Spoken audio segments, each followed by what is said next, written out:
So I'm going to give you a little background on who I am and what I do. My name is Dr. Darren Schmidt. I'm a chiropractor. I focus on nutrition.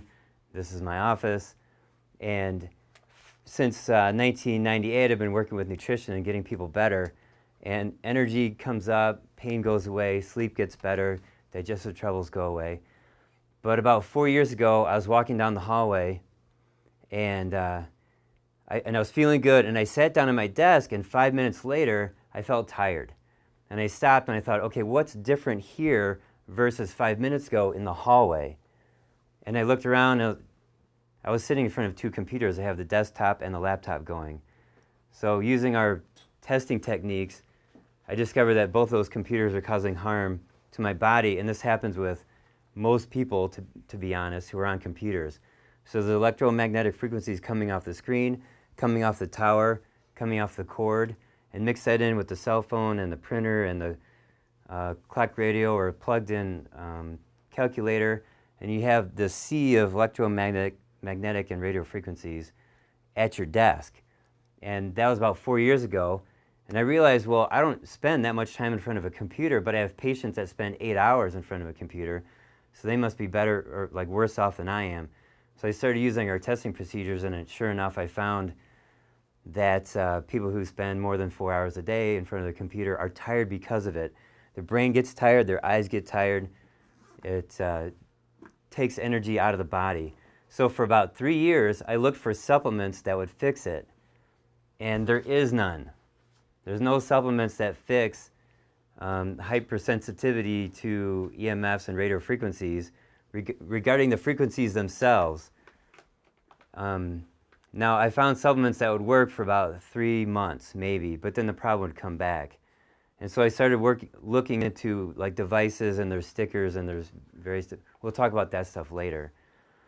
But what I did discover is that there are underlying conditions that can be addressed over the course of 6 months to a year, and I'm specifically talking about heavy metal toxicity.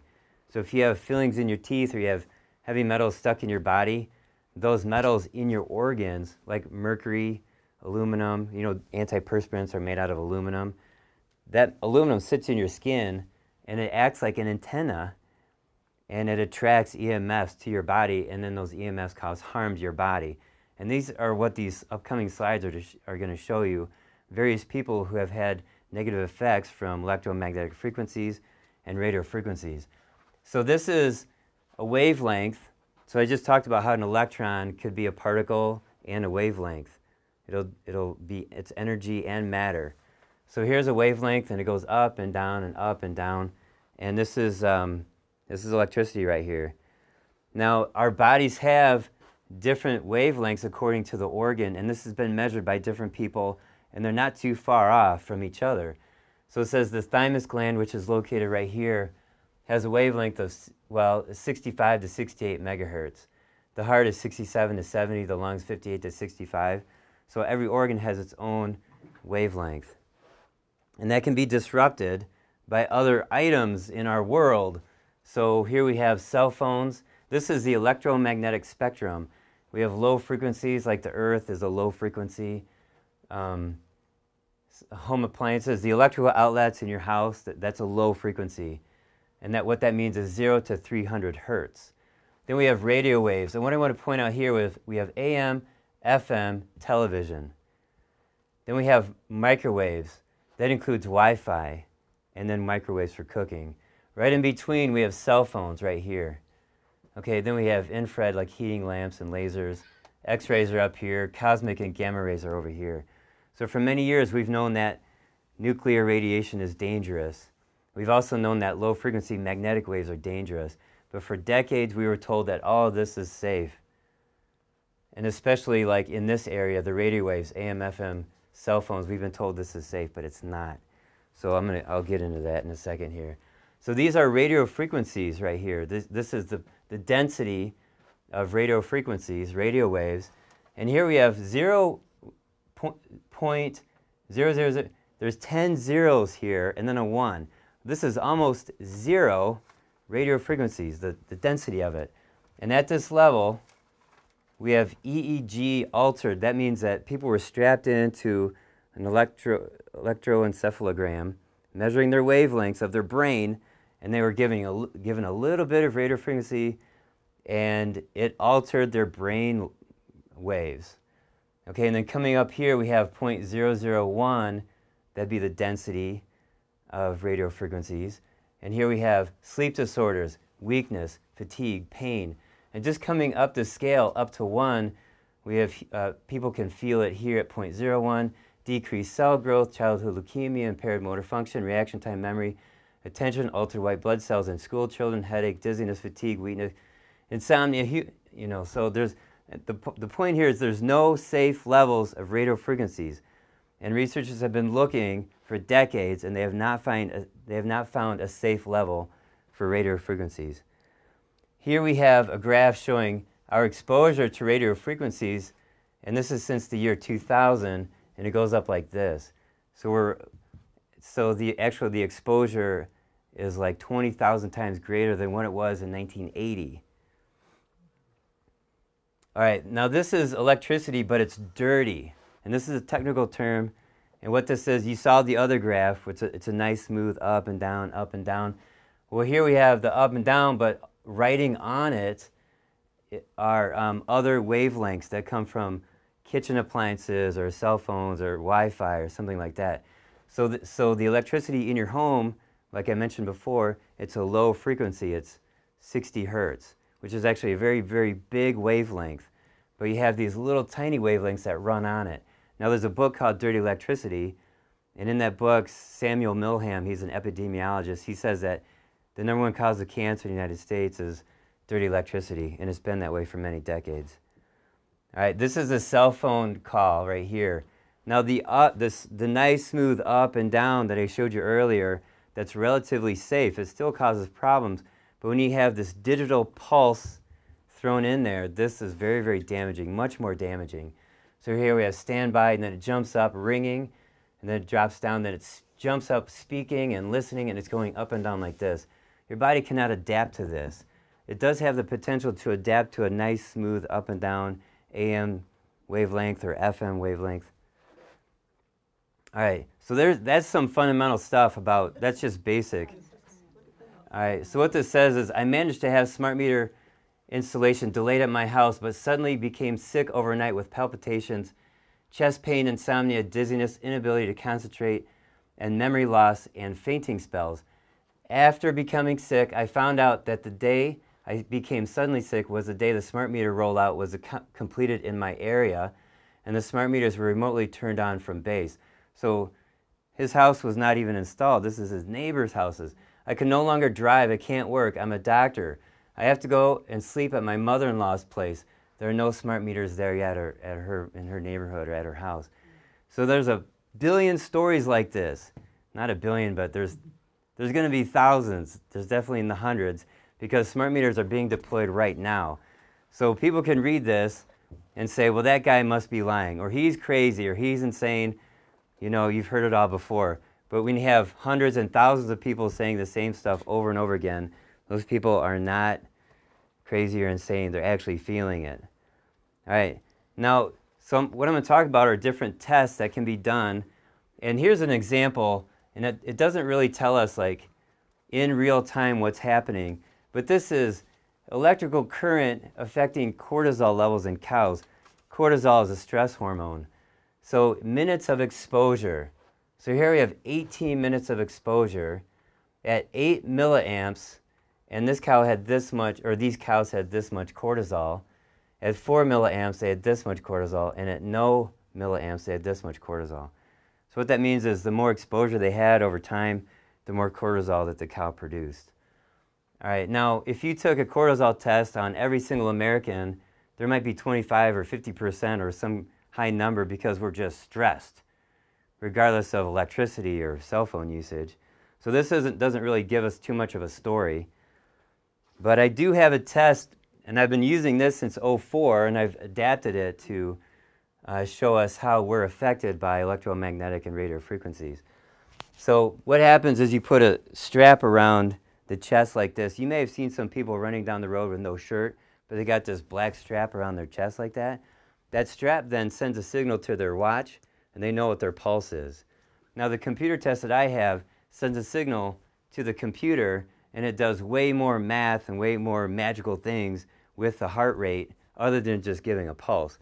So what this is, this shows the body's ability to repair at night. This is rest and repair, and this is fight or flight. Okay? So this woman was laying on her bed, very relaxed, and then what we did, we had a cordless phone. We had the base here, and the phone set was here, and we called it. And this is what happened. See that? That's her nervous system. Her nervous system is freaking out, and it goes like that, and it goes like this all the way through. So I'm going to backtrack just to show you again how smooth that is. And this is perfect. This is a beautiful test. And then you turn on the cell phone, or the cordless phone, and this is what happened. Okay, so I'm going to go to the next one. This is a kid with diabetes, and this is over the course of a year, these 3 tests right here. And the name of the test is called A1C, and it measures diabetes over a period of long period of time. And it's below normal. That's 7.5. So he's doing good here, here, and here. And then a smart meter was installed. And then his next test, that's what happened. It almost hit 10, which is really, really high and really dangerous and really bad. Then they got their smart meter taken out. And then next test, and it measured right there. So he had it under control. Introduce a smart meter to the outside of the house. You know what a smart meter is, right? Okay, good. All right, here's someone else. This is a woman, and she was doing the hot yoga, the Bikram yoga. And one of her friends said, my blood pressure has been coming down since I've been doing Bikram yoga. So this woman decided to take her blood pressure every day to see what would happen because she was doing the yoga every day. So she was very consistent about it, and this is her blood test. And then suddenly one afternoon she felt completely exhausted and her blood pressure spiked right here and right here. See that? Her smart meter was installed earlier that day. And then her blood pressure stayed up like this, like that. So this is over the course of 2 weeks. And we're just lucky enough that she happened to be doing this. All right, so there's some hardcore physical evidence. Here's a woman with cancer. There's a blood marker called CA125. The normal range is between 0 and 31. Here she's doing alternative treatments for cancer. She had already been through cancer a couple times. She did conventional and alternative, but she found a really good procedure. And here's her CA125 scores, dropping down, dropping down, dropping down. This is normal. Her cancer is gone at this test. It's below 31. 2 or 3 weeks later, she got her smart meter installed. And you can see what happens with her CA125. It jumps up to 700. And then her MD put her on a new chemo drug, but then she died by December. She died here. Her cancer had metastasized to the adrenal, bowel, lung, kidney, spleen. But look, in March of 2012, she had no cancer. And in December 2012, she was dead. And that's when her smart meter was installed right there. All right, that was data that I had collected. This is something I got off the internet. This is the percentage of offspring remaining asthma-free. And these kids were in the womb, and it says right here, estimates of asthma risk by maternal magnetic field exposure during pregnancy. So the more magnetic field the kid was exposed to in the womb, the more asthma they had. There's the most amount of asthma. And also the most amount of magnetic field exposure. The least amount of asthma, least amount of magnetic field exposure. So here I've talked to you about diabetes, asthma, cancer, blood pressure. So these are problems caused by electromagnetic fields and radio frequencies. Okay, this is a researcher named Magda Havas, and it's the same machine that I have. And here's a person with that strap on around the chest. This is DEC. That means the cordless phone. This person is not sensitive to the cordless phone. It's on here, and there's no change between here, here, and here. Here's a person who is sensitive, and the cordless phone is here, and you can see it doubles the heart rate. Can you see all right? All right, good. Then they turn it off, then they turn it on, and again, it doubles the heart rate. So there are people who are sensitive. It's a smaller percentage of the country, like up to 3% are very sensitive, and up to 35% are sensitive, but they don't know it, and they're having physical symptoms from it. All right, now this is something I did with a woman. She's sitting in her living room. She's got that test on her chest like this, and every blue line that goes up, that's the time between heartbeats. Let me backtrack a little bit. See, every blue line that goes up is the time between heartbeats. So the average here is 122 beats per minute. And you're looking at this woman, her average is like 0.75 beats per minute. Or I'm sorry, 1 beat every 0.75 seconds. Okay, so it's not bad. And then what we did is we turned on her cell phone. I called it from my phone. She answered it, and she held it against her heart. And this is what happened. See that? Now, she had a problem with the electrical wiring in her house for 5 years. And she was sick and tired all the time. And she refused to use the microwave oven. And what had happened was a friend of a friend had installed the microwave oven. And he messed up the switchboard, and he ungrounded the house, and her house was an EMF mess. So she fixed that, plus we used some of the products that we have. And then this is what happened 2 months later. We did the same exact test, no cell phone, then we turned the cell phone on, and she only had this. She was doing much, much better. This is 2 months later. All right, now we're going to get back to this one. This is a function of the nervous system. This is actually me. All right, and I did this Monday night. And this is my normal. I'm sitting in my house. I have no smart meter in my house, although my neighbors have smart meters. I have no Wi-Fi, no microwave. It's a clean space, no dirty electricity. It's a clean space. Then I went to my neighbor's house and I stood by a smart meter. And I had my radio frequency device right here. And so I'm holding it on the computer, and I got this pointed at the smart meter. And this is beeping when the smart meter goes off. Now, when he first had his installed, I tested it myself, and it would beep this thing would pick up a pulse about every 3 minutes. Now it picks up a pulse every 10 to 20 seconds. So I could not feel the effect myself on my body, but you can see that this computer test shows the stress on my heart. So that's the smart meter. All right, and I didn't feel it. So the point here is that I'm sure there's probably a few 100 million Americans who, once they get their smart meter, their heart's going to act like this, their nervous system's going to act like this, but they're not going to feel it. They're going to have some sort of diagnosis later on down the road. The doctor will say, oh, it's genetic, or oh, it's your personality, or you need to take a vacation. No, it's because they have EMF problems, radio frequency density is too high. All right, this is me again, same night. I plugged in Wi-Fi, and I stood by it. And notice that this is my sympathetic, increased sympathetic was right here. Let me show you my normal again. Sympathetic, this is my normal. Sympathetic means fight or flight. The body wants to fight, right? So turn on the Wi-Fi, my body wants to fight, like that. And then the parasympathetic, I'm going to backtrack. There's my parasympathetic, that's rest and repair. Okay, with the Wi-Fi, where is it? I don't have rest or repair. There's no rest or repair in the presence of my Wi-Fi.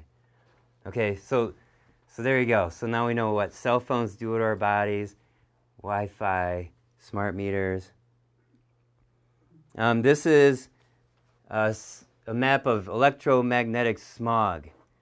And smart meter deployments are significantly increasing electrosmog. This is Salt Lake City, Utah. All right, so imagine living right there. Now, Ann Arbor's like this, and I've taken this downtown, and I can see that this thing goes crazy once I get into downtown. My house is 1 mile west, and my neighborhood is actually very, very quiet. You know, my neighbor's smart meter, it is smart metered, and there is Wi-Fi in my neighborhood, but go downtown is way worse. This is a graph showing that smart meters are way more dangerous than microwave oven, cell phone, for the whole body, like that. So just to show that smart meters are pretty bad. Cumulative whole body exposure is 2 orders of magnitude higher than cell phones. Okay. This is a study done in, I think it was in Spain, And what they did, they just surveyed people in neighborhoods and they said, how's your health? And they had all these different symptoms like hearing disruptions, visual disruptions, depression, feeling of discomfort, memory loss, irritability, skin problems, dizziness. And they surveyed lots and lots of people.